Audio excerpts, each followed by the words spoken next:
Oui, je sais, je suis super en retard. Bonjour ou bonsoir, ça dépend de l'heure à laquelle vous regardez cette vidéo. Aujourd'hui, on se retrouve pour parler des films que j'ai vus durant le mois de mars. J'ai vu en tout 4 films, mais je vais en parler seulement de 3 parce que le quatrième, je ne peux pas encore en parler. Je m'explique, j'ai été en fait à une avant-première d'une avant-première, c'est juste un événement avec seulement l'équipe et le film sort seulement en octobre ou novembre, ça dépend. Du coup, je peux pas encore en parler. Mais c'est pas grave parce que pour les 3 autres films, j'ai beaucoup de choses à dire. Donc, on commence tout de suite avec le premier film et c'est La Bête de Bertrand Bonello. L'histoire se déroule dans un futur où les émotions des êtres humains sont mal vues.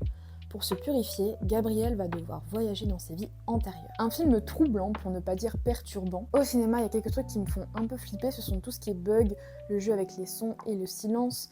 Enfin, tous ces trucs-là me font flipper. Et ici, on en retrouve pas mal. Ça permet premièrement de déstabiliser le spectateur, mais c'est aussi utilisé à des moments précis du film. Je peux pas trop décrire les scènes en question parce que j'ai trop peur de vous spoiler et ce serait dommage de fou. Mais pour les personnes qui ont vu le film, j'espère que vous voyez de quoi je parle. C'est très bien pensé et c'est pour ça que la mise en scène est quasi parfaite. L'esthétique du film est plutôt agréable à regarder, notamment lors des scènes des boîtes de nuit qui ont chacune une thématique, et je pense notamment à la thématique des années 70 où j'ai adoré ce moment du film. En fait, le film est plutôt bon, le seul bémol, c'est sa longueur. Je l'ai trouvé long pour pas grand chose en fait. À vrai dire, les 40 dernières minutes du film ont été véridiques pour ma part, puisque c'est à ce moment-là que j'ai compris que j'allais adorer le film en fait, tout simplement. Le film est assez frustrant quelque part déjà par rapport à sa fin, parce que toutes ces minutes de suspense pour avoir une fin pareille, mais en même temps c'est assez paradoxal parce que la fin est cool. La bande-annonce m'a aussi trompée, je m'attendais pas du tout à voir ce genre de film. Au final, bon, j'étais agréablement surprise. C'est un film qui pousse à une réflexion sur la condition humaine, mais aussi la complexité des relations amoureuses. Je suis ressortie de la salle avec plein de questions en tête, complètement perdues. Je pensais pas avoir du tout aimé le film, mais au final, avec du recul, quelques jours après, je me suis rendu compte que c'était génial en fait. Et je ne peux m'empêcher de penser à Gaspard Ulliel parce que c'était lui qui devait jouer le rôle de Louis de base. Comment Bertrand Bonello aurait filmé cette alchimie entre Léa Seydoux et Gaspard Ulliel. Comment Léa Seydoux a pu filmer toutes ces scènes avec un autre partenaire alors que de base elle devait tourner avec Gaspard Ulliel, et surtout Bertrand Bonello se mettre un peu à sa place puisqu'il avait imaginé quand même le rôle pour Gaspard Ulliel. C'est, je pense, un film qui va marquer l'année 2024 et je le recommande fortement. Et le second film que j'ai été voir en salle a été Une vie de James House. Je sais pas comment on le prononce. Quand Nicolas Winton arrive à Prague en 1938, il se rend compte de la misère que crée le régime nazi. Il va faire la rencontre de plusieurs enfants, bien décidés à les sauver d'une mort certaine dans les camps de concentration. Il va élucider tout un stratagème pour tenter d'éviter la mort. Si je devais résumer ce film en un seul mot, je dirais bouleversant. Déjà, le scénario est basé sur une histoire vraie.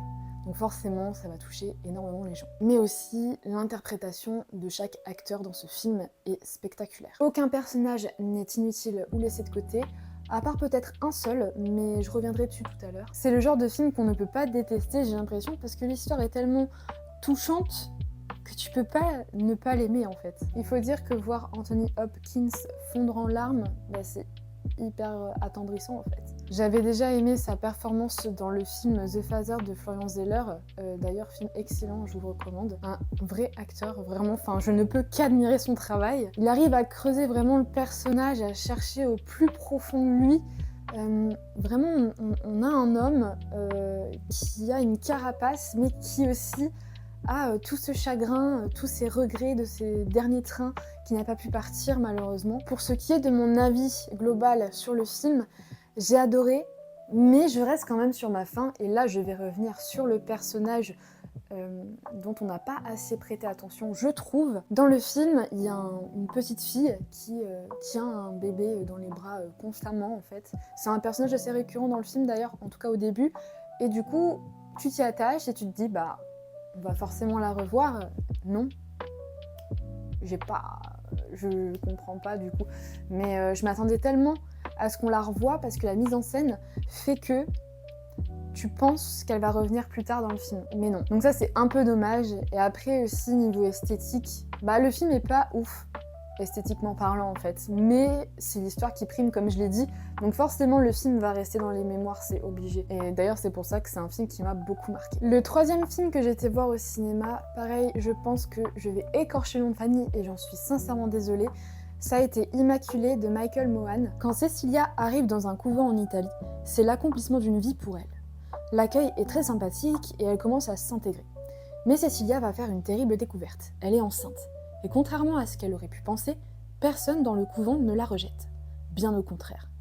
Cecilia, trouvant cela étrange, va commencer à mener l'enquête. Alors étrangement, j'ai pas vu beaucoup de pubs concernant ce film d'horreur. Je sais pas si ça a été pareil pour vous, de votre côté. Du coup, j'avais pas forcément d'appréhension en allant le voir. Pour tout vous dire, je connaissais même pas le synopsis. Je savais juste que l'histoire se déroulait dans un couvent et que ça faisait peur, c'est tout. Je pensais voir un énième film d'horreur sur les couvents, mais en fait, j'ai été agréablement surprise en fin de compte. Bon, en vrai, il y a quelques scènes un peu cringe, un peu attendues, mais ça va. Il y a un moment donné, vers la fin du film, du coup, tu penses que le film se termine, et en fait, non, il y a encore... c'est le méchant qui revient, et puis voilà, et en fait, ça n'a pas lieu d'être. C'est pas forcément obligé, et on a l'impression que c'est juste pour faire durer le film. Je sais pas qu'une impression d'ailleurs, c'est pour faire durer le film.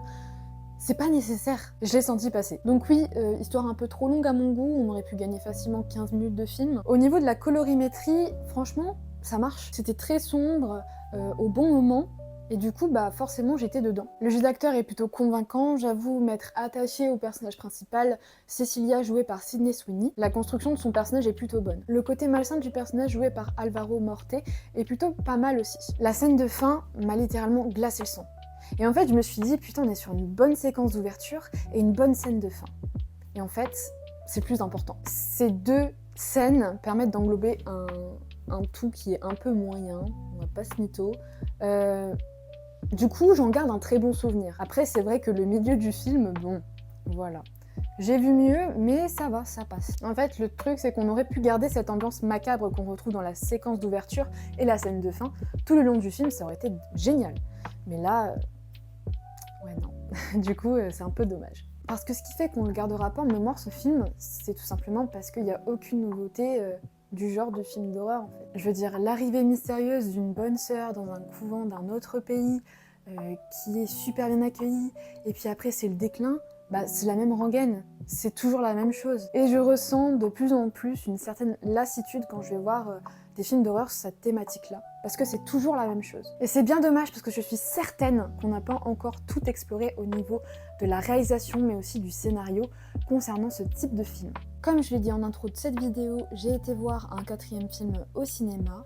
En fait, j'ai été invitée à une avant-première avec équipe et seulement ouverte à l'équipe. Et c'est pour ça que je ne peux pas vous en parler, tout simplement parce que le film n'est pas encore sorti, il sortira au mois d'octobre ou au mois de novembre, c'est pas encore sûr. Ainsi donc se termine ce mois de mars, un mois de mars riche en émotions. J'ai beaucoup pleuré durant mes visionnages, je l'avoue. Est-ce que avril sera tout aussi bien ?